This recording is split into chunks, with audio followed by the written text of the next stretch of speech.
Saludos, por aquí la doctora Mariel Nieves Hernández. Vamos a estar hablando aquí de unos 4 nuevos métodos en la lección 7 recomendados para las poblaciones excepcionales. En este caso, el método Cueto, el método Lilly, el método Tomatis y el método de Grace Fernal. El método Cueto, que es el primero que vamos a estar explicando, pues fue creado por el licenciado José Cueto, y esto como resultado de que él no estaba pues satisfecho con los resultados del sistema tradicional de enseñanza de lectura y escritura. Aquí a mano derecha les muestro el libro, ¿verdad? del método Cueto, un poquito difícil de conseguir. Se llama A leer con el método Cueto. Y pues este licenciado José M. Cueto pues logró en algunas partes de Latinoamérica que se utilizara su método de enseñanza de leer y escribir, porque él decía de que existían, como dice aquí, muchas fallas estructurales y metodológicas que hacían que los sistemas de lectura y escritura pues fueran injustos para la enseñanza y aprendizaje para los niños, pues específicamente cuando los niños tenían algún tipo de ¿verdad? de reto especial en términos de aprender. ¿Okay? Así que en lugar de hacer una escuela, él decidió aportarle al mundo y a la humanidad un nuevo método o sistema de enseñar y aprender, pero que fue razonado y justo para todos los estudiantes. Aquí en Puerto Rico hubo una ponencia ante la Comisión de Reforma Educativa en el Coliseo Rubén Rodríguez en Bayamón, eso fue en el 89, donde el señor Felipe Colón del Instituto del Método Cueto expuso que para esa época existían aproximadamente 300,000 estudiantes puertorriqueños en rezago y en escuela especial o en programas de educación especial. Lo que hacía pues que el método Cueto pues pudiera ser una alternativa de enseñanza para estos estudiantes.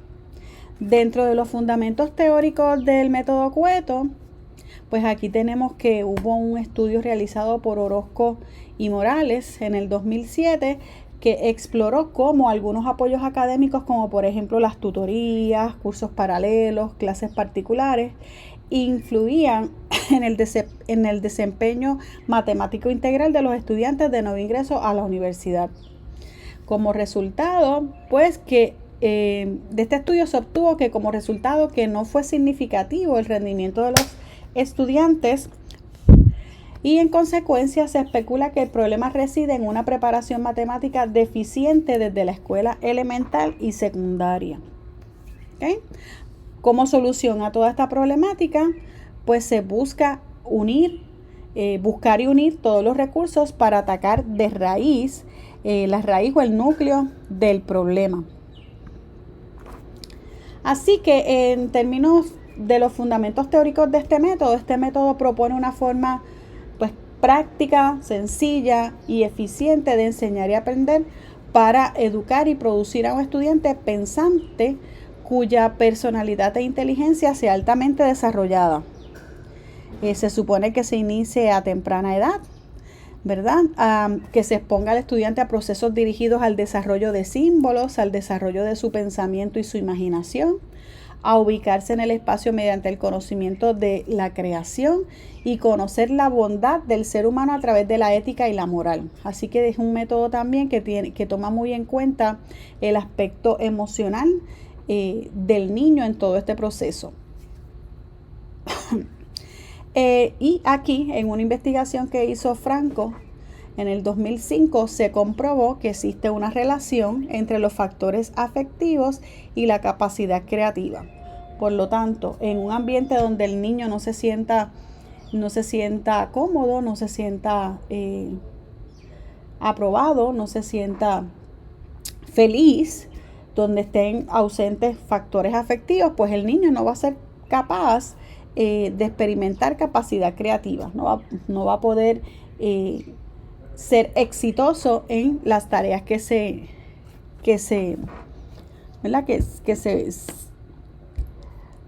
proponga. Así que dice que es un método científicamente organizado para que el estudiante aprenda las competencias básicas de la lectura y escritura de una forma pensada y lógica, o sea, por composición.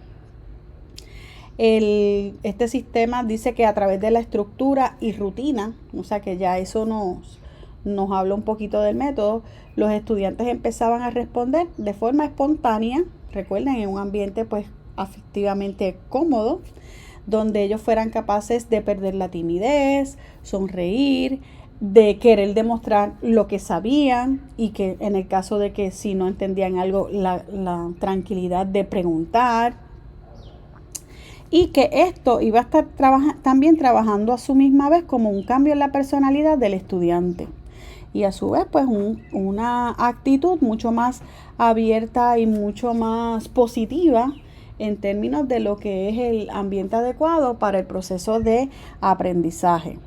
Así que, como dice aquí, integra el desarrollo de la personalidad del estudiante porque suscita en el estudiante creatividad, ¿verdad? Esa disposición a participar activamente en su propio aprendizaje, donde las fallas no son cosas negativas, ¿verdad? Donde pueden haber correcciones, donde él mismo se puede autocorregir, y donde el proceso de razonar, fallar, volver a entender, deducir de una forma razonada, pues se vea como un sistema completamente natural.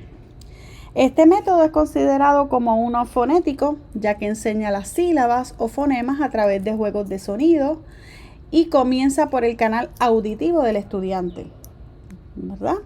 El canal a través del cual aprendió su propio idioma relacionando los sonidos y con las cosas o personas que les rodean. Lamentablemente de este método no conocemos, ¿verdad? A menos que a lo mejor nos demos un viaje a México, que consigamos más literatura, pero en internet no aparece mucha información de este método. Sin embargo, pues algunas veces aparecen investigaciones de la aplicación del método. En otro estudio realizado por Montes en el 2005, nos muestra que las personas que se consideran arrítmicos, atonales y de bajo desarrollo motor pueden tener posibilidades de formación musical acorde con sus aptitudes difusivas. Estamos aquí todavía hablando del método Cueto.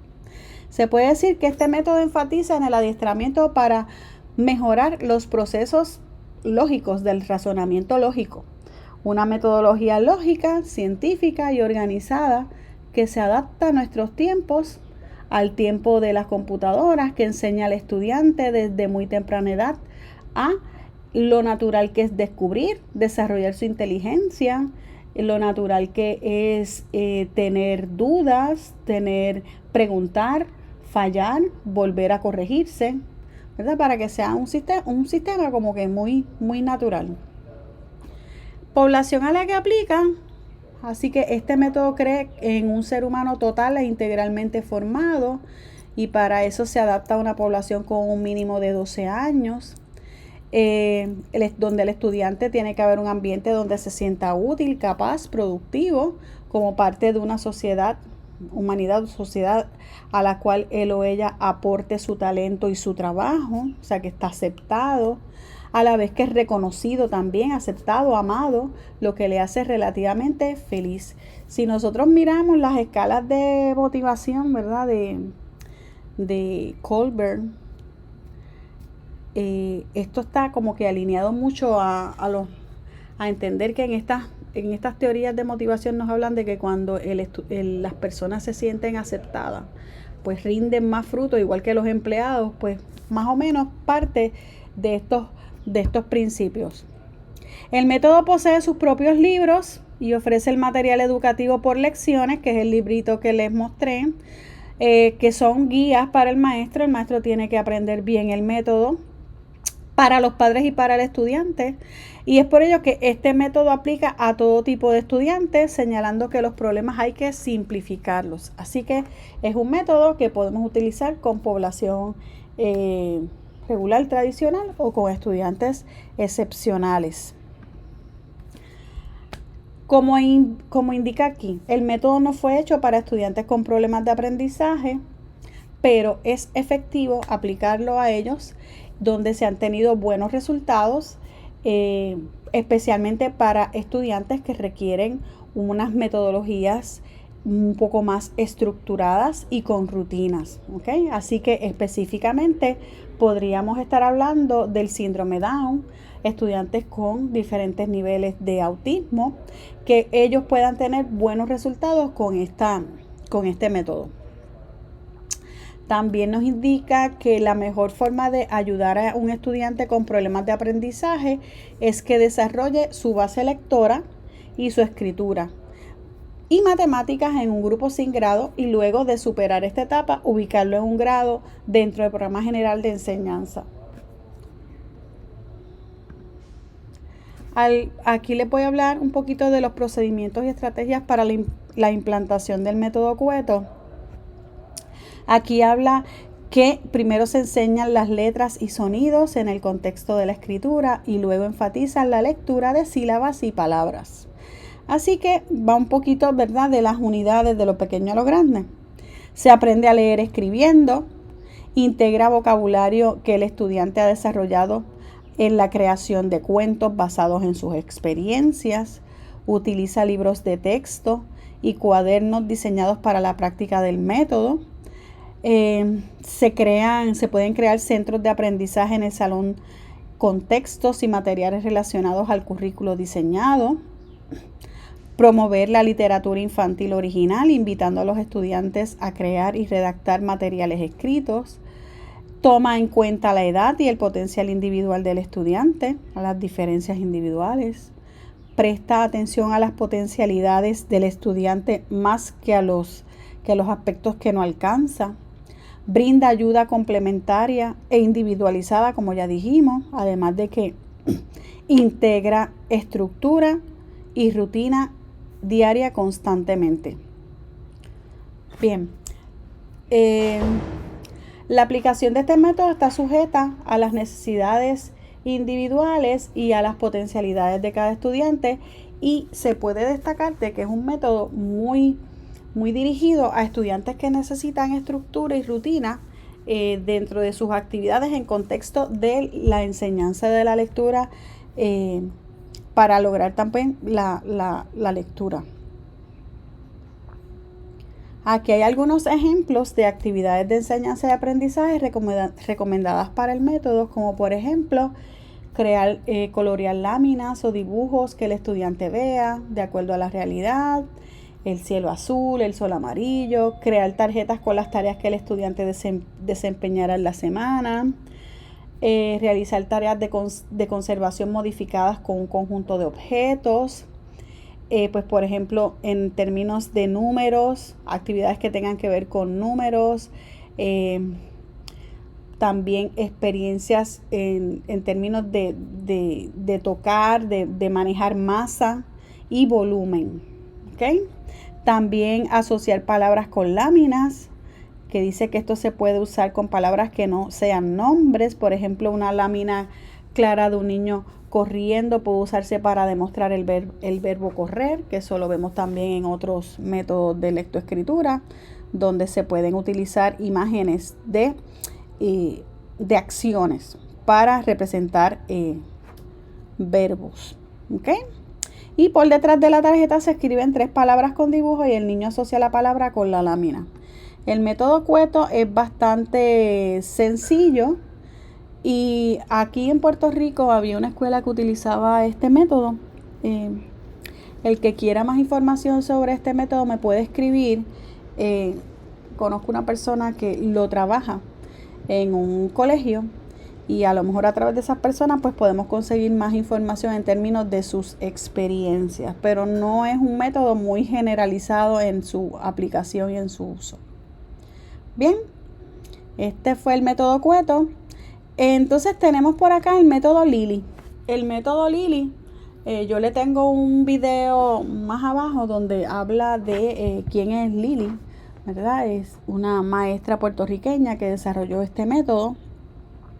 Es un método multisensorial, un método ecléctico, utiliza muchas cosas, y tiene como propósito exponer el conocimiento a través de los sentidos.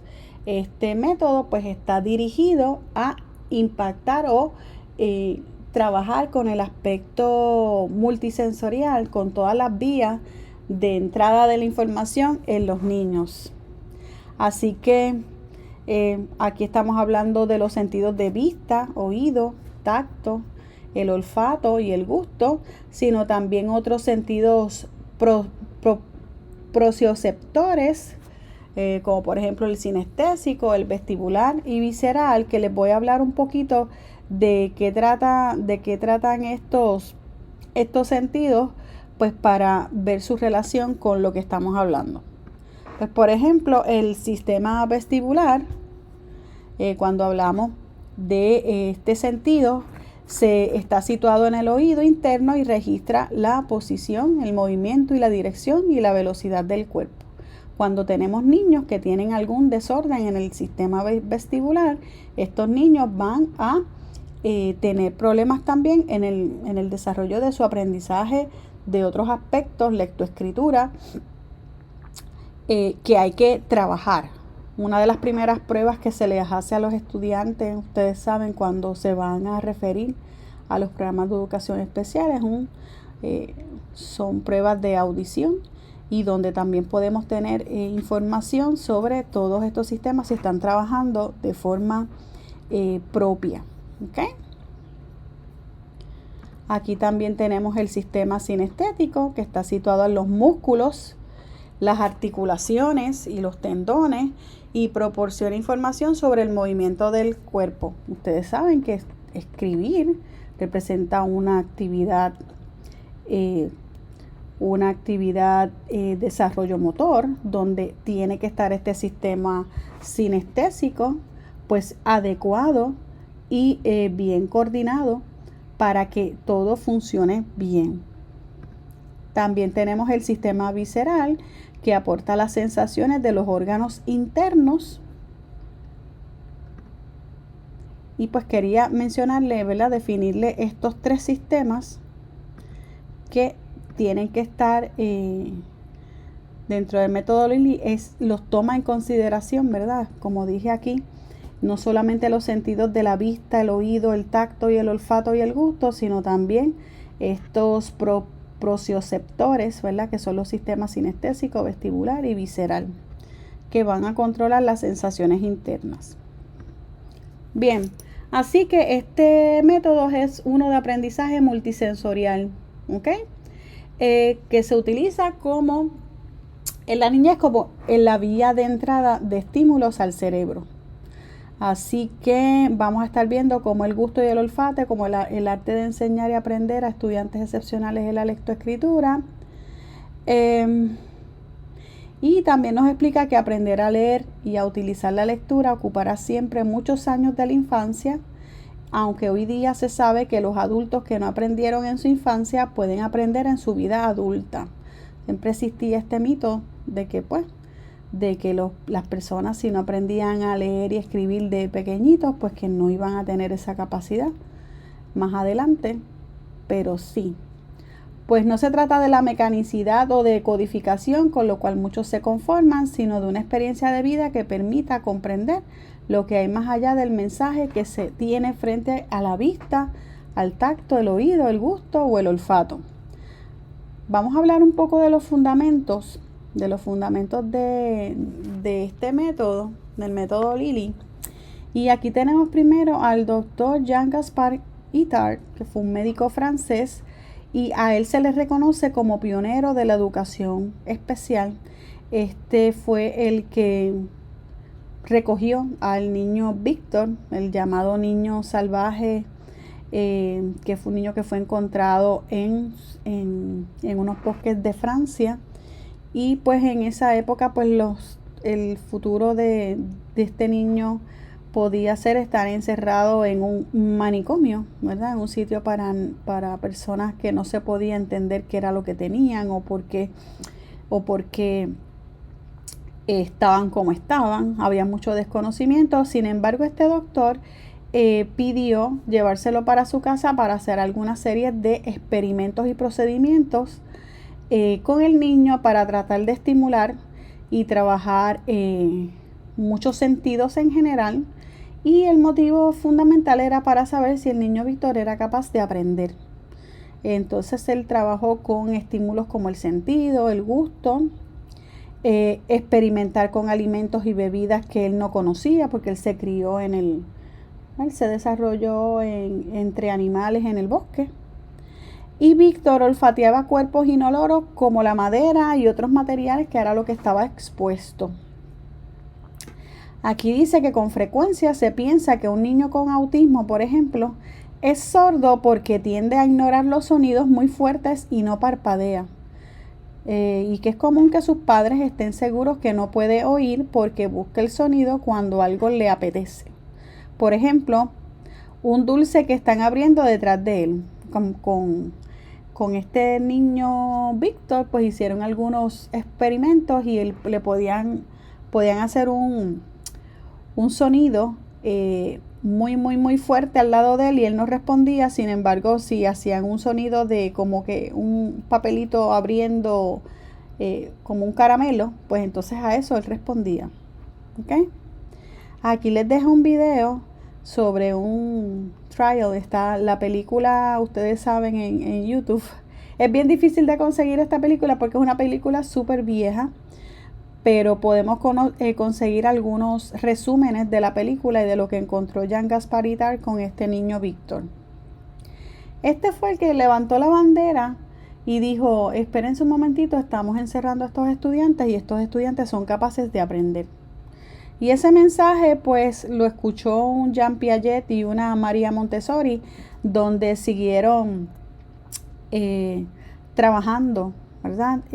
Jean Piaget, que fue un psicólogo educativo suizo, y él trabajó la teoría del desarrollo intelectual cognitiva. Muchos de los experimentos y de los apuntes que logró este señor Jean Gasparitar con el niño Víctor fue el detonante, ¿verdad? La fuente de motivación para que otros estudiosos como Piaget desarrollaran, pues, por ejemplo, estas teorías, donde cuando él indicó, pues, por ejemplo, el niño Víctor no logró hacer unas cosas que él pensaba, como por ejemplo, él no logró aprender a leer, él no logró a hablar. Él sí logró, le pudieron enseñar a escribir su nombre, pero él pudo caminar erguido, él pudo aprender algunas maneras, pues por ejemplo, de estar alrededor de seres humanos, comer en una mesa. Avanzó mucho y aprendió muchas cosas, pero hubo unas cosas que se perdieron en el camino que no fue capaz de aprender. Con eso en mente es que Piaget desarrolla la teoría del desarrollo intelectual. Y entonces ahí es que él empieza a colocar como si fueran en unas etapas del desarrollo lo que el niño aprende de acuerdo a su edad. Y entonces él dice, pues a tal edad el niño es capaz de aprender a hablar. A tal edad el niño es capaz de caminar, de gatear, de balbucear. Entonces eso lo que hace es que más adelante una María Montessori, que era una doctora especialista en pediatría, le llamó la atención la condición de retos intelectuales de niños y estableció, basado en esas etapas de desarrollo de Piaget, estableció el método de educación Montessori, donde estableció el aprendizaje y lo alineó a las etapas, ¿verdad? Ella lo que hizo fue que pudo hacer una alineación de las necesidades de los niños basado en los periodos sensitivos con las diferentes etapas en las que un ser, como dice aquí, un ser vivo se siente sensibilizado para desarrollar determinadas aptitudes o de adquirir determinados aprendizajes. De lo que aprendió con Piaget, entonces ella hizo esa alineación. Pues si el estudiante tiene en este periodo, es sensitivo para aprender lenguaje, orden, pues entonces ella lo que hizo fue que lo alineó y tuvo unos resultados muy favorecedores, al punto de que muchos de los niños con problemas de retos intelectuales llegaron a salir muy bien en las pruebas nacionales en Italia, y esto pues prácticamente por poco le cuesta mucho a la señora Montessori, pero el método de ella pues tiene resonancia y llega su resultado pues hasta América, donde se empezaron a desarrollar con su metodología de enseñanza escuelas Montessori, y ustedes saben pues que también aquí en Puerto Rico. Población a la que aplica el método Lilly es uno de los métodos de enseñanza multisensorial en la lectoescritura y aplica a diversas poblaciones como niños con síndrome de Down, niños con retos intelectuales, sordos ciegos, autistas.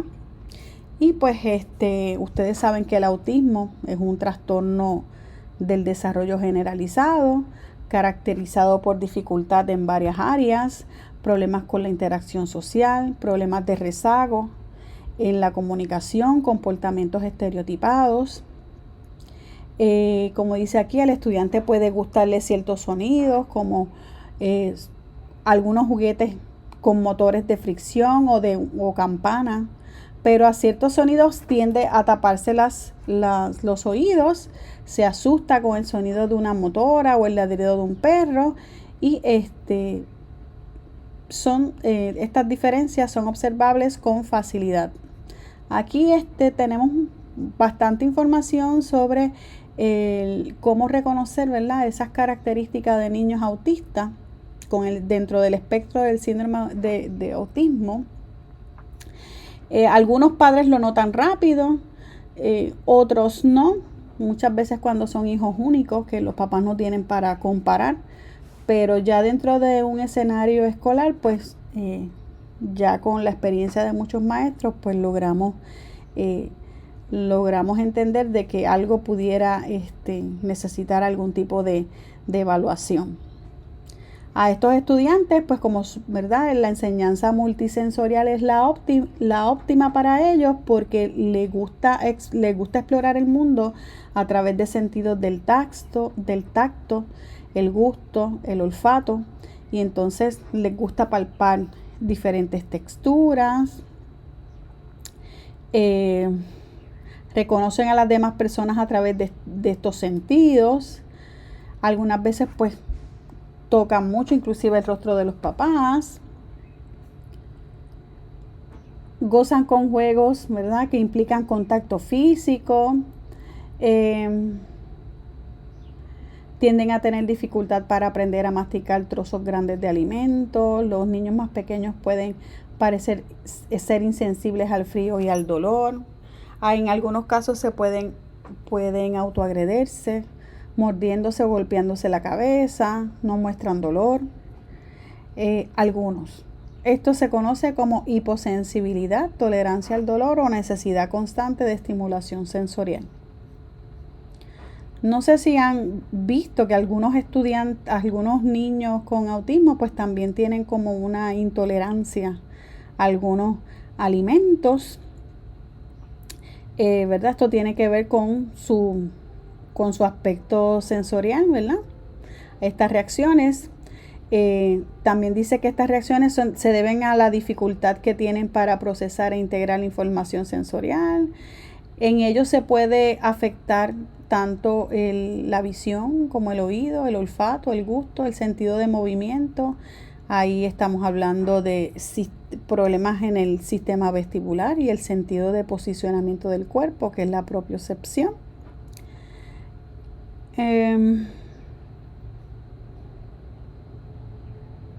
También pueden tener problemas de hipersensibilidad, también conocida como defensividad sensorial o hiposensibilidad. Algunas veces las ropas les molesta ser tocados, la luz directa, ¿verdad?, un lugar con demasiada iluminación. Eso también pues los puede molestar. Dice que para integrar esta población a la sociedad hay que trabajarla desde la infancia con la intervención temprana. Aquí hay muchos issues también en términos de a qué edad, ¿verdad?, podemos tener un diagnóstico preciso, y con estos vaivenes en términos de que algunos estudiantes pues están bien y después tienen regresiones. Aquí hay pues muchas desavenencias en términos de los papás, ¿verdad?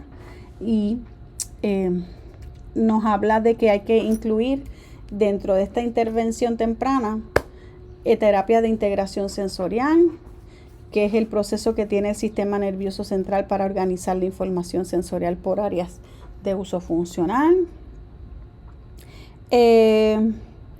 Estos son los procesos que se llevan a cabo en el cerebro y permiten a las personas conectar las imágenes, sonidos, tactos, sabores, olores y movimientos para interactuar con el mundo que los rodea. Este tipo de terapias van dirigidas a que se mejore su respuesta al medio ambiente. Yo no sé si ustedes han visto que en algunas escuelas, ¿verdad?, estos salones sensoriales que tienen todo este tipo de materiales y equipos preparados para exponer a los estudiantes a todas estas experiencias sensoriales. Y pues en términos prácticos, el método Lilly pues es un método que va a trabajar con la integración de todos los sentidos, ¿verdad?, en todo lo multisensorial para alimentar, para desarrollar en el estudiante, ¿verdad?, las condiciones óptimas para el aprendizaje de la lectoescritura.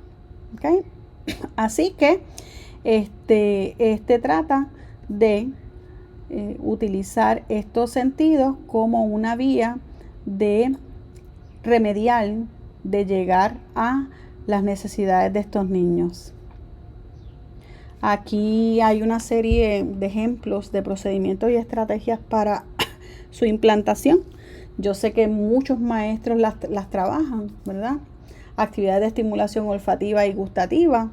En el término de gustativa, pues aquí tenemos que tener un poquito, ¿verdad?, de cuidado, viendo las necesidades individuales o los gustos individuales de los estudiantes. Se le tienen que exponer a múltiples experiencias, pues por ejemplo, olfativas como pasta de dientes, oler todas estas cosas, crema, ¿verdad?, sentir lo que es crema, sentir lo que es talco, lo que es pasta de dientes, desodorante, lo que es pegajoso. Y todo ello, pues, ¿verdad?, para exponer al estudiante a múltiples experiencias utilizando objetos que son de su vida diaria. También tenemos, en términos de la estimulación olfativa y gustativa, exponerlos a experiencias como, esta ya la dije, crema, pasta de dientes. En términos de especias y hierbas, ¿verdad?, distintos sabores como la menta, orégano, ajo, chocolate, canela. Exponerlo también a olores de distintas frutas, limón, china, manzana, guineo. También darle la oportunidad para que ellos experimenten con los aromas de las flores, productos de limpieza, ¿verdad?, para que conozcan también algo que es peligroso. Los olores del exterior, pues por ejemplo, grama cortada, fuego, cómo huele cuando hay, ¿verdad?, cómo es ese olor cuando hay peligro de que algo, el humo, que algo se está quemando, la pintura, etcétera, etcétera. Dentro de la estimulación gustativa también se trabaja con este aspecto para que ellos diferencien los 4 sabores básicos: dulce, salado, ácido y amargo. También exponerlo a sabores suaves y dulces como el azúcar, la miel, la manzana, la fresa. También los sabores ácidos como el té, el café, el chocolate ácido, el vinagre, la canela, la mostaza. Eso es dentro de la estimulación gustativa. Y aquí hay muchos ejemplos. Sabores salados, sabores agrios, limón, lima, yogur, pepinillo, en los sabores salados, sal, papitas saladas, aceitunas. Muchas veces los papás nos dicen, no, él no puede tocar nada que tenga yogur, él no tolera eso. Y muchas veces con estos estudiantes tenemos sorpresas que de repente de un día a otro pues sí lo toleran. Una cosa bien común. ¿Okay? Sé que siempre tenemos que estar no descartando algo como final con estos niños, sino que intentar nuevamente. A lo mejor el año pasado pues no me quería comer yogurt, o papás que te dicen, no, él come más que estas 3 cosas, y los maestros le dicen, pero mira que conmigo comió arroz con habichuela. Y entonces los papás dicen, no, no puede ser. Pues sí, estas cosas pues pueden pasar.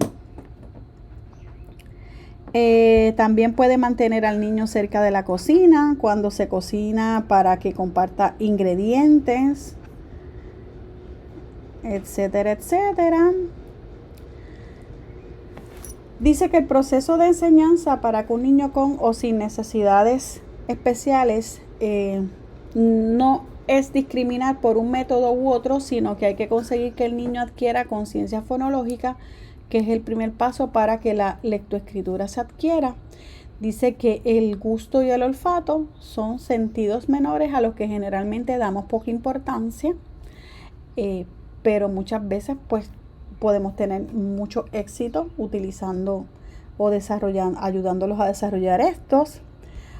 Cuando estos sentidos perciben más información de lo habitual, pueden hacer que la vida del estudiante sea más incómoda y que éste sea etiquetado de caprichoso o maniático a la hora de comer o en lo referente a los olores, ¿verdad? Que esto es lo que les estaba hablando ahorita, de que ellos son muy restrictivos con ciertos gustos, ciertas gustos, ¿verdad?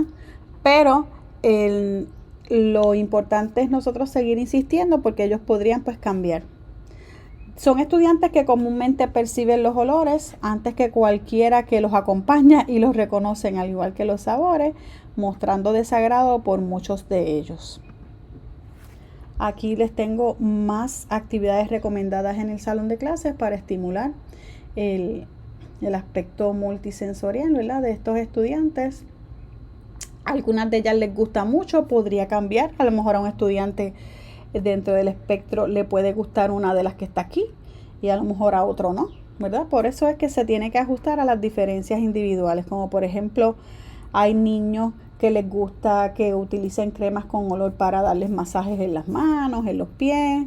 Otros pues por ejemplo, aquí dice hacer cuentos que se puedan raspar las páginas para que ellos descubrir lo que está abajo, o que les dé algún tipo de olor, diferentes especias o olor a flores, hacer experiencias de trabajo que involucre todo esto. Utilizar especias como los clavos, pues con los clavos podemos hacer formación de letras, la canela para formar letras, el gel dentro de Ziplocs, ¿verdad?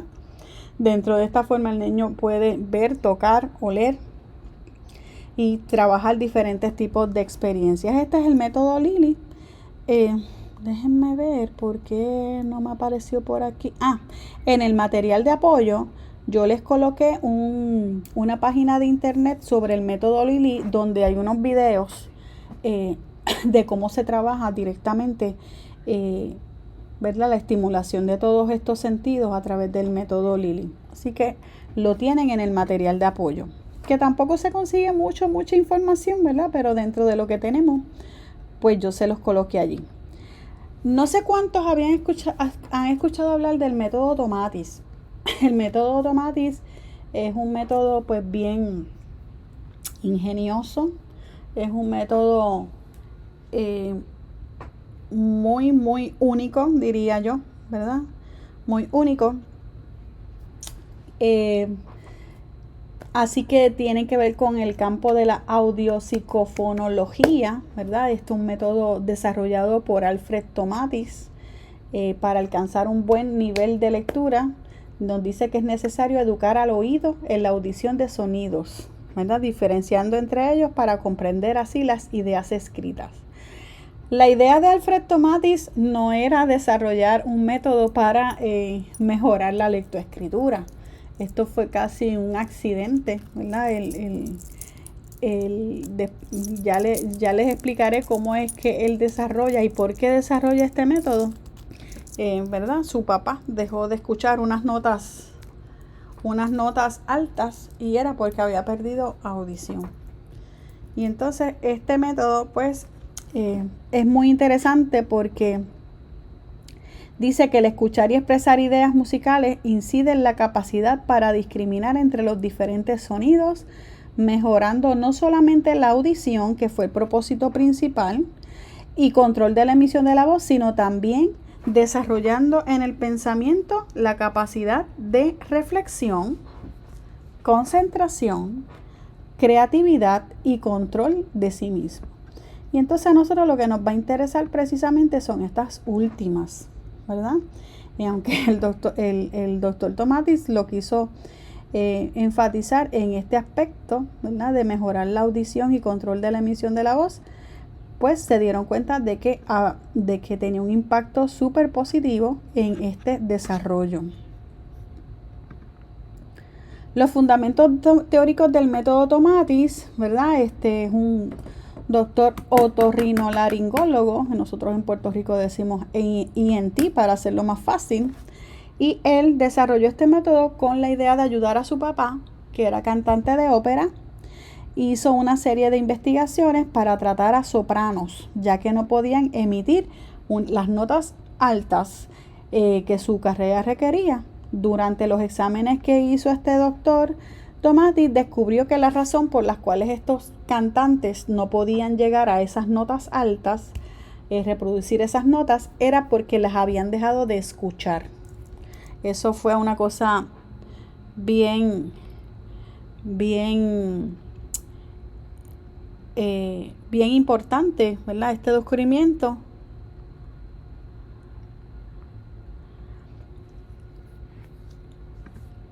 De ahí surge la idea del doctor Tomatis de construir un equipo que se encargara de filtrar las notas de una melodía para que solo se escuchara las notas altas, ¿verdad? Al preparar el oído para que escuchara solamente esas notas altas, estimularlo, pues entonces él entendía de que esa manera es que iba a volver, las personas cantantes pues iban a poder volver a hacer esas notas altas, de producirlas, ¿ok? Para lograr el propósito, él inventó un aparato que se llamó el oído electrónico, que es una máquina que permite que las personas ejerciten sus funciones del de procesamiento sensorial, porque filtra los sonidos de modo que se puedan percibir sin distorsión ni contaminación. Dice que esta máquina revoluciona la rama de desórdenes de desarrollo y otras áreas del ser humano. El tratamiento administrado por la misma se conoce como el método Tomatis, el cual es un entrenamiento de integración neurosensorial. Entonces ellos tienen como estos audífonos donde esos audífonos, ¿verdad?, filtran los sonidos para descartar ningún tipo de distorsión ni contaminación. Estimulas el sistemas de procesamiento sensorial como el vestibular y el auditivo, ambos sistemas en el oído, y Tomatis los veía como un solo sistema y no los veía como sistemas separados. Como vimos nosotros en la presentación de Lilly, del método Lilly, el sistema vestibular procesa los movimientos del cuerpo y el sistema coclear auditivo se relaciona con los movimientos oscilatorios rápidos de los sonidos, y él entendía que cuando se afectaba a uno, pues se afectaba el otro. ¿Okay? Y también que cuando se estimula a uno, pues indirectamente se puede estar estimulando al otro sistema. Ya vimos dentro del método Lilly que el sistema vestibular es el organizador primario y más importante de toda la información sensorial que recibe un individuo. Aquí está, ¿verdad?, el balance, el equilibrio del cuerpo, de la imagen corporal, del tono muscular, modula los movimientos del cuerpo, incluyendo los ojos. Por eso es que cuando vemos a un estudiante que tiene problemas en alguna de estas áreas, se tiene que mandar a referir, porque puede tener, esto puede estar impactando su desempeño, ¿verdad?, y su aprendizaje. ¿Verdad? Que esto tiene que ver con el desarrollo del motor grueso, el fino, sus movimientos. Así que vemos en los estudiantes que se tropiezan mucho, ¿verdad?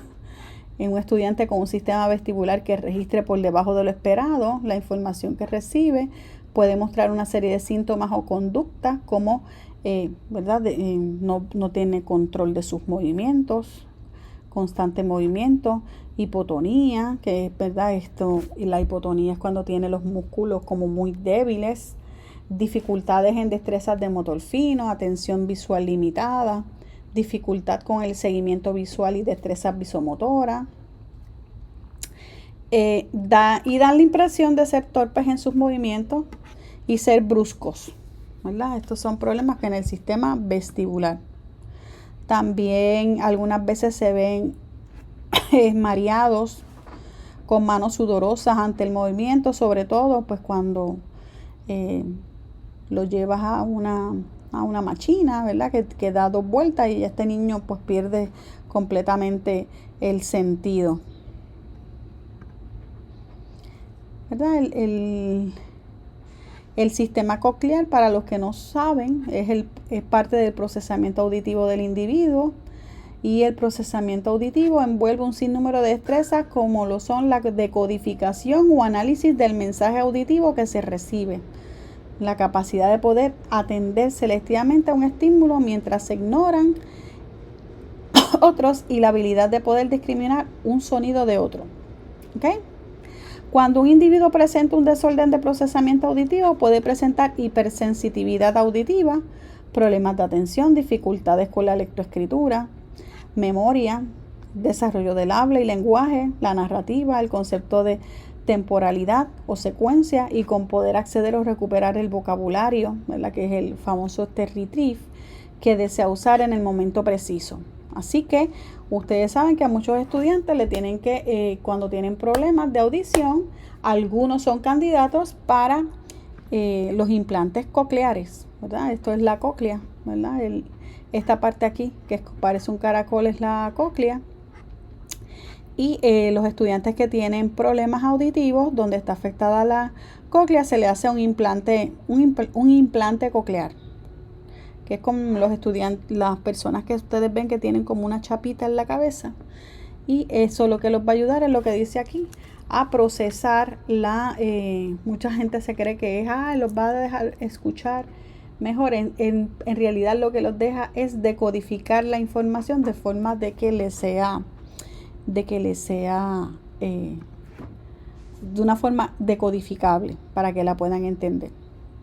Así que el sistema vestibular y coclear actúan como un enlace de comunicación entre el sistema nervioso y el cerebro para todos los estímulos sensoriales que recibe el estudiante y la función de alimentar o cargar el cerebro con las frecuencias altas de los sonidos. Es tan importante como la función de procesamiento sensorial.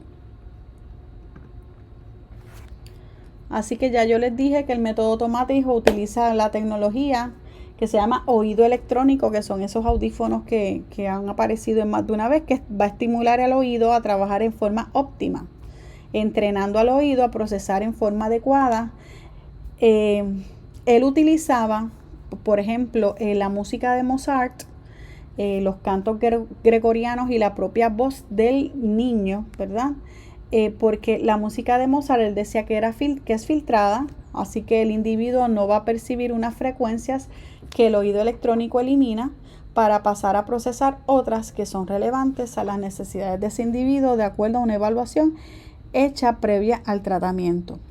Las frecuencias bajas estimulan el sistema vestibular de 250 a 100 Hz y las mediales el lenguaje de 100 a 4000 Hz y las altas sobre 4000 son las frecuencias que cargan el cerebro. Aquí pues le tengo un poquito sobre el procedimiento, ¿verdad? Dice realizar a los niños evaluaciones auditivas y del habla y lenguaje para determinar qué tipo de terapia necesitarán, exponer al niño a escuchar la música a través del oído electrónico, filtrando progresivamente la misma hasta escuchar los sonidos filtrados, tal como los escucha el bebé, ¿verdad? En el vientre materno.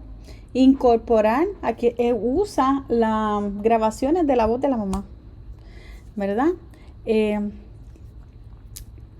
Lo que los niños van a escuchar como sonidos filtrados, por lo que no llega a darse cuenta que está escuchando la voz de su madre. Agregar progresivamente frecuencias cada vez más bajas hasta escuchar todo el rango de los sonidos.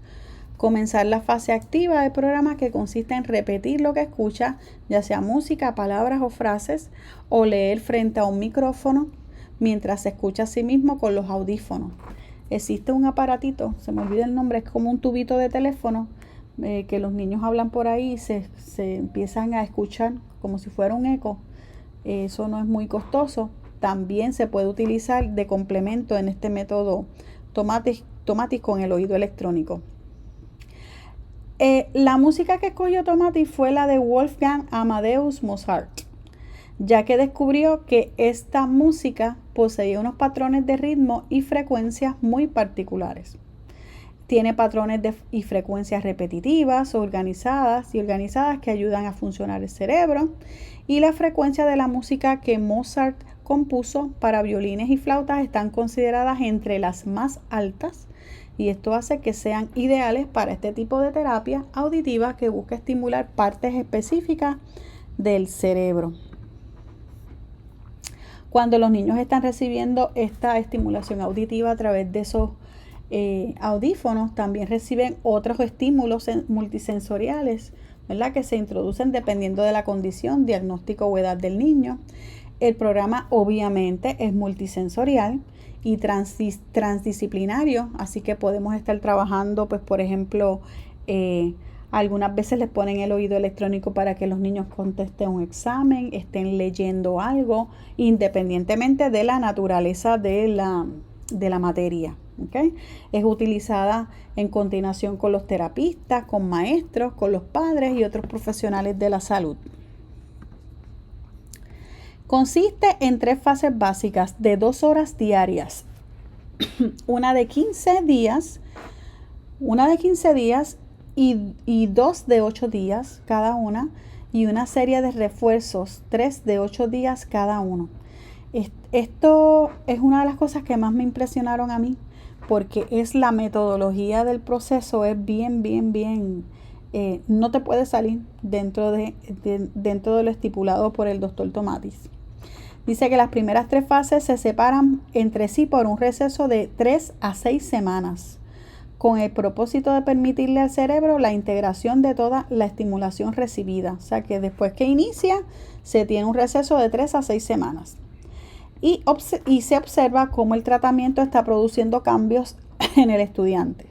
Entonces se trabajan refuerzos que se separan entre sí por 3 meses de receso. Dice que durante la primera fase algunos niños se quedan dormidos o pasan por un periodo de ajuste. Muchos papás dicen, pues no le está haciendo nada, se durmió. Sin embargo, eso no afecta al método, porque esta fase es una pasiva en el cual el oído y el cerebro son quienes trabajan y el niño no necesita estar inclusive consciente o participar de la misma. El niño puede quedarse dormido y eso va a seguir trabajando directamente en el oído y el cerebro del niño. Durante las 2 fases restantes, sí, aquí se va a ayudar al niño a participar de la fase más importante, que es la fase activa. Y se introduce el uso de un micrófono y el niño lee o habla para estimular el oído, que fue el micrófono, ¿verdad?, que les dije, y el cerebro con su voz mientras la música aún está presente. Los terapistas que atienden a los niños utilizan las técnicas necesarias para ayudarlos en esta fase de acuerdo con las evaluaciones hechas previo al tratamiento. Y Tomatis indicó que el mayor estímulo que necesita el cerebro es la propia voz del propio niño, del propio individuo.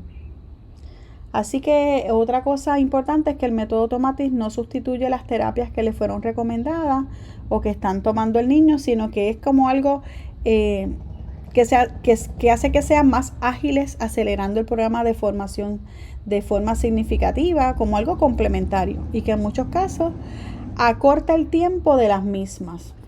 Eso sí que está bien interesante. ¿A quienes puede aplicar? Pues miren, niños con dislexia, niños con autismo, o puede utilizarse en niños a lo mejor con algún tipo de problemas de audición. El niño con dificultades en lectura y escritura, que no logra hacer corresponder una imagen sonora con un grafema. Estudiantes que tengan una distorsión, dice que una distorsión como esta en la función auditiva hará que el niño perciba todos los sonidos de manera deformada. Entonces el niño deberá hacer esfuerzos considerables para comprender y descifrar los mensajes que se transmiten. Los estudiantes que tengan este problema pueden utilizar el método Tomatis.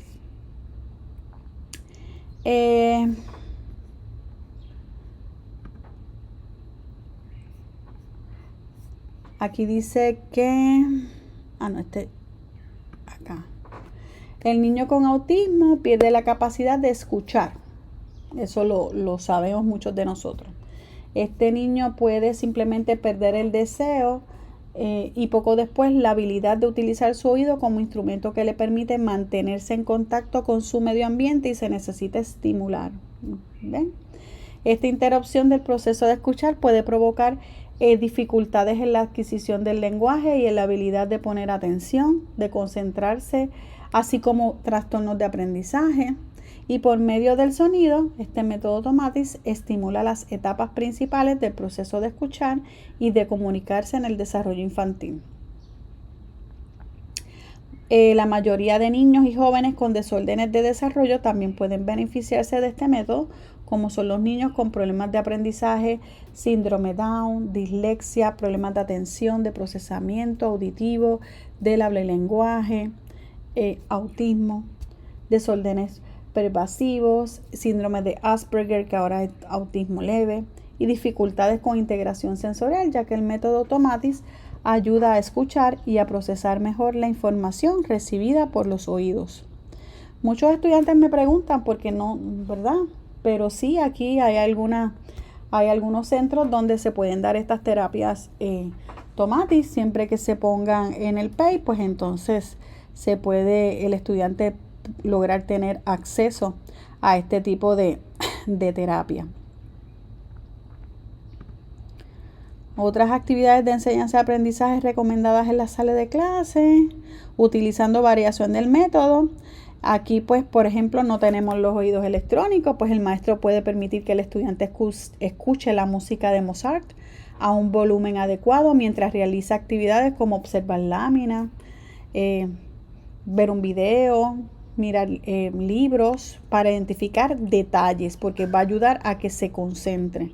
Escuchar cuentos narrados por la maestra, leer silenciosamente cuentos de interés para el niño, realizar ejercicios de práctica en la escritura, realizar ejercicios motores para el balance corporal, grabar lecturas realizadas por el niño para que luego se escuche.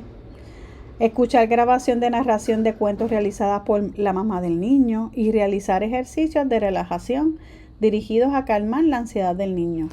Todas estas las podemos hacer sin tener directamente el oído electrónico, ¿verdad? Porque es un equipo, pues, sofisticado que tenemos que ver dónde lo podemos acceder. Bien interesante este método Tomatis.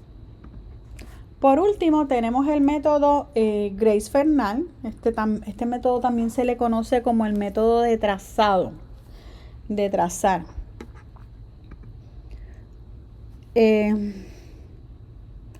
Así que vamos a ver por aquí. Esta es la señora Grace Maxwell Fernald, ¿verdad? Nació en el 1879 en el estado de Ohio. Fue una doctora en psicología, se graduó de la Universidad de Chicago, fue facultad en UCLA, estableció la primera, dice que se convirtió en la directora del Departamento de Psicología y del Laboratorio de la Escuela Normal del Estado, y en UCLA comenzó sus primeras investigaciones sobre la lectura y la escritura y ganó, dice aquí, ganó fama. Estableció también la primera clínica para la enseñanza remedial. Esto es un método remedial. Aquí, ¿verdad? Publicó su obra Remedial Techniques in Basic School Subjects. Así que también ustedes pueden encontrar este método con las siglas de VACT, que es considerado uno multimodal o multisensorial y que incluye el método de trazar.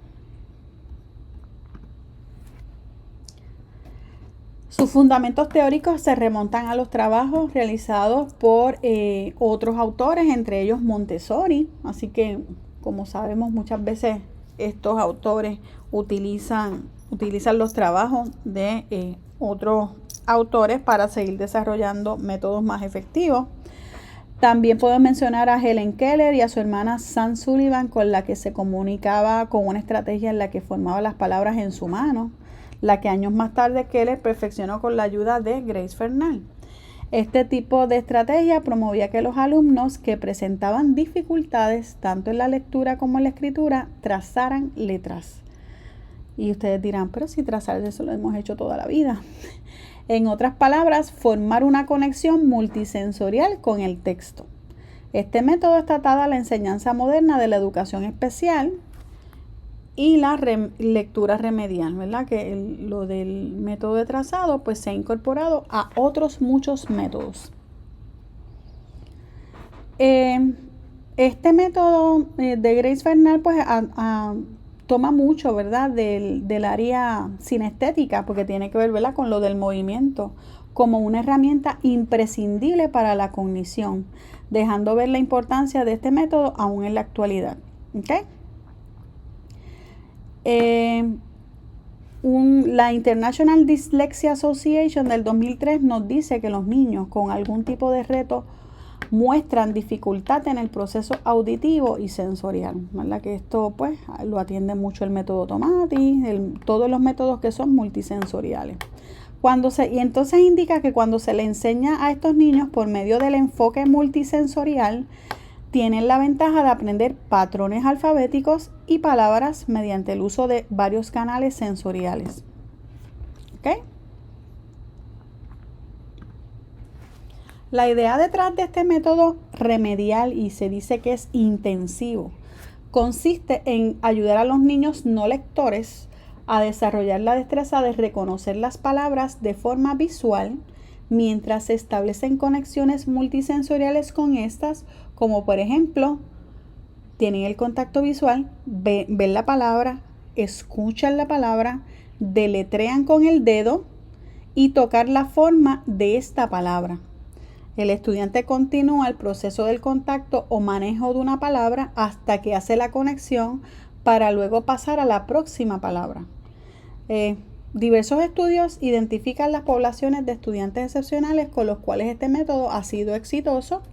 Una de las poblaciones son los estudiantes con problemas de aprendizaje, en especial los que tienen dislexia, al igual que los estudiantes hiperactivos en la escuela elemental. Pues es un método que hace que el estudiante aprenda de una forma bien activa, inclusive pues moviéndose en el aspecto sinestésico, ¿verdad? Que lo tenemos activo, deletreando, utilizando su mano en el aire, como vamos a explicar por aquí. Este método también, todas las investigaciones concluyeron el efecto positivo del uso de este método para la enseñanza de la lectoescritura. Y también encontraron hallazgos más significativos en el aumento del interés por la lectura y escritura de parte del estudiante, la mejoría y rapidez desarrollada en estas competencias y su efectividad a largo plazo. Aquí está paso a paso cómo se utiliza este método. Primer paso, se le pregunta al estudiante qué palabra desea aprender. En el segundo paso, el maestro escribe la palabra grande en una cartulina o papel y la dice de forma natural, tal y como está escrita. El tercer paso, el estudiante traza la palabra con su dedo a la vez que la dice, siendo cuidadosa de comenzar y terminar de trazar y decir la palabra a la misma vez. Si está trazando la palabra mamá, él va a empezar a la misma vez que la está diciendo a trazarla con su dedo. El tiempo que le tome leerla, mamá, hasta que termine. En el cuarto paso, el niño repite esta actividad tantas veces cuando sea necesario hasta que esté seguro que la aprendió. En el quinto paso, el estudiante entonces visualiza la palabra, puede inclusive cerrar sus ojos y la traza con su dedo en el aire. En el sexto paso, el estudiante sin ayuda visual trata de escribir la palabra en el papel, utilizando su memoria mientras le escribe y dice simultáneamente. Y en el séptimo paso, el niño se le va a presentar el modelo original para que él se autocorrija, se compare lo que produjo con el modelo original. En el octavo paso, en algunos casos se puede utilizar una bandeja de arena mojada para que trace la palabra en esta. Y el noveno paso, esta palabra debe ser repasada diariamente dentro de una lista de palabras. Entonces se va haciendo como un banco de palabras donde va aprendiendo palabras nuevas, pero siempre repasando las palabras anteriores que él ya había dominado. A mí me encanta este método. Creo que es muy eficaz, y lo más que me gusta es la parte donde ellos tienen que autocorregirse. La parte donde ellos, ¿verdad? Esta autocorrección, no esperar que la maestra le marque de rojo la libreta de que estuvo mal, sino que ellos mismos se puedan autocorregir. Y es muy bueno y muy constructivista. Dice que es necesario que este método pueda ser utilizado con todos los estudiantes, creando un diseño universal en el currículo. O sea que si lo voy a utilizar con mis estudiantes de educación especial, tengo estudiantes de educación regular, pues lo puedo utilizar, ¿verdad? Como un diseño universal para todos a la misma vez, para facilitar obviamente el proceso de inclusión de los estudiantes con retos en la corriente regular. Y estamos, pues, no tenemos que estar, pues tenemos que ver cómo responden. Como está comprobado en las diferentes investigaciones, al proceso de aprendizaje se le facilita al estudiante cuando se va de lo concreto a lo abstracto. Y aquí tenemos algunos ejemplos de actividades. Pues por ejemplo, se habla de escribir grande en un papel la palabra para que el joven la trace, o el niño. Una variación de esta actividad puede ser escribir las palabras en franjas, destacando la letra inicial en otro color para apelar al sentido de la vista.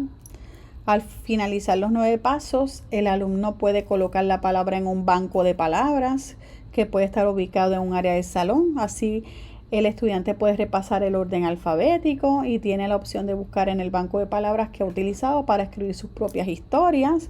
Con todas esas palabras que ha aprendido, se sacan y el estudiante tiene que escribir una pequeña historia. Otro ejemplo, el uso de las bandejas con arena mojada para trazar las letras en ellas. Se puede trazar en el aire, después en la bandeja. También se puede usar crema de afeitar ¿verdad? Para trabajar con textura. Así que también es muy multisensorial. Con harina de maíz también. Otro ejemplo de otra actividad podría ser usar bolsitas de Ziploc con gel y una palabra escondida. Aquí el niño, utilizando sus dedos, mueve el gel hasta que puede encontrar la palabra, una palabra escondida, y la puede trazar con su dedo. Otra actividad puede ser crear un molde de letras, cortar las letras en cartulina fuerte de la palabra. Luego pegar papel contacto por la parte de atrás para que por los huecos de las letras salga esta textura pegajosa. Y luego de trazar con el dedo, el niño puede rellenar las letras con tissue paper, papel de construcción u otro material que la maestra entienda apropiado. Otro ejemplo puede, pues como dijimos ahorita, crear un diccionario pictórico de las palabras que ya se han trabajado. Puede ser con tarjetas, con láminas grandes, o puede ser en computadora con PowerPoint. Como les dije ahorita, es desarrollar cuentos o actividades interactivas en la aplicación de PowerPoint, donde utilicen las palabras sugeridas y aprendidas de los estudiantes. También tenemos todos estos programados de computadora que ahora son maravillosos, como el WordWall, el Live Worksheets y otros que pues podemos estar trabajando, enfocándonos en unas letras para trabajar como si fueran tipo juegos, ¿verdad? Que nos presentan de muchas formas actividades que podemos trabajar con esa palabra. Creación de un centro de lectura con el método Fernald, ¿verdad?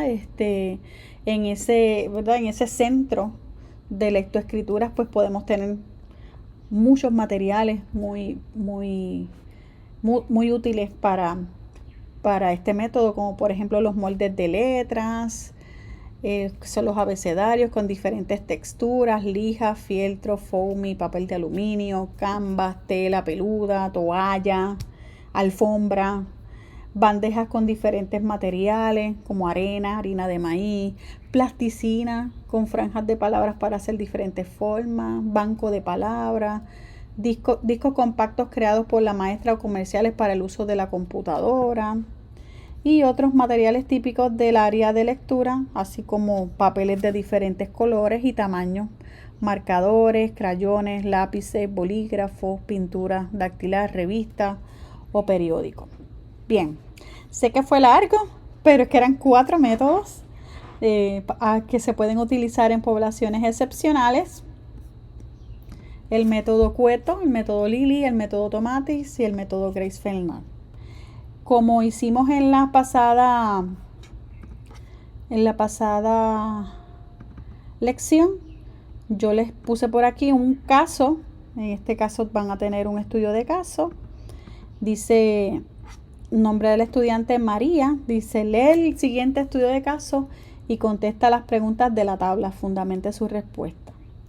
Nombre del estudiante María, de 7 años. 7 años. Dice, María es una estudiante de segundo grado en una escuela primaria. A pesar de recibir instrucción regular en lectura, María ha demostrado dificultades para comprender lo que lee. Tiende a leer lentamente y a menudo se le dificulta recordar detalles importantes de los textos. Sus maestros están preocupados por su progreso académico y desean intervenir para mejorar su comprensión lectora. Observaciones iniciales, pues María muestra fluidez de lectura baja, con pausas frecuentes y dificultades para reconocer palabras comunes. A menudo se le olvidan detalles claves de la historia que lee, lo que dificulta su comprensión general del texto. Tiende a evitar la lectura independiente y a expresar frustración cuando se le pide que lea en voz alta frente a sus compañeros. Y a pesar de recibir el apoyo adicional en la escuela, su progreso en lectura ha sido limitado. Nuestro objetivo es que María mejore la capacidad lectora, desarrolle conciencia fonológica, fluidez lectora y la comprensión de textos. ¿Qué método de lectura de estos estudiados en la lección 7 utilizarías con María? Y justifica tu respuesta. Bien. ¿Qué tipo de intervención y apoyo recomendarías? Que en este caso va a ser aquí en esta parte de la pregunta 2 del método que escogiste, pues entonces ahí explicaría cómo sería el proceso utilizando ese método y cómo trabajarías el aspecto de seguimiento y avalúo de este estudiante. Bien, así que eso es lo que tienen que hacer en esta tarea de la lección 7. Yo me voy a conectar el jueves por si tienen alguna pregunta. El pasado jueves no vi a nadie, pero yo espero que entonces todos estén bien, ¿verdad? Terminando el semestre con mucho ahorro, ¿verdad? Pero estamos todos trabajando mucho. Bien, nos veremos el jueves entonces para los que tengan preguntas o dudas sobre esta lección.